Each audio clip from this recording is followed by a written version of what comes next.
between Flower and one of the French players. I think it was Battieri who came together. Oh, and that was a late tackle, and now they're off.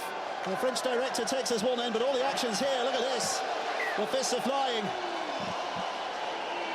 Gil Dodson in amongst it, and they're coming from all areas now to have a punch or two, and that's the reason why.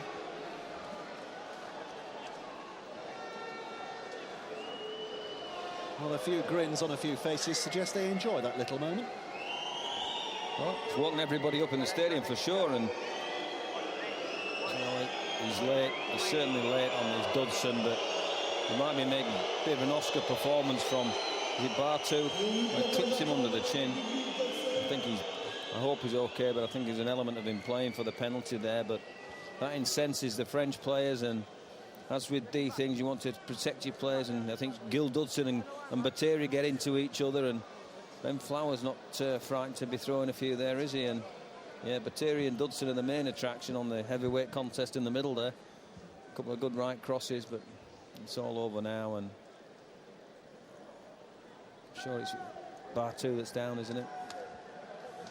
Yeah. I think this is the moment when the commentator is supposed to say, we don't like to see that kind of thing on a rugby league field, but I think secretly it's okay every once in a while, isn't it? As long as nobody likes to see, absolutely nobody wants to see foul play. It's ridiculous, and that's a penalty. Not that aspect. Yeah, that's a penalty every day of the week, and I'm not sure it's the latest of late tackles, but he certainly could have pulled out there. I think Gil Dodson, yeah, he's late, and he's raised his forearms, and he catches him just on the top part of his chest.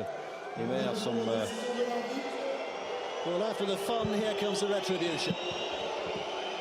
Richard Silverwood calling together his two touch judges. Tim Roby there you see on the left, sporting a rather elegant moustache these days.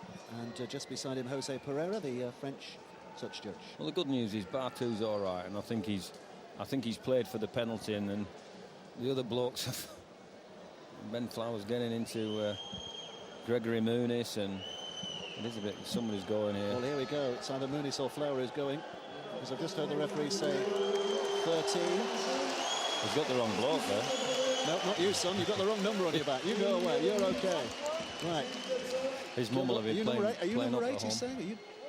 Yep, you're off. You know what? He's asked him what for as well. I think there are 10,000 people and 2 commentators that I think we've got a fair clue what for, Gil. Get off the field. You were late. It was a late challenge. I think they made the right decision with savouriness on the. Might not be the end of it. Gregory Muniz is off as well here. Yeah. I think it was Gregory Muniz that ran in on whilst Battieri took up the batting. I think it was Muniz that ran in to show his objection to Gil Dodson. And it is late, and it is a penalty, so I'm sure he'll be reminded what for by his coach, Justin Harris.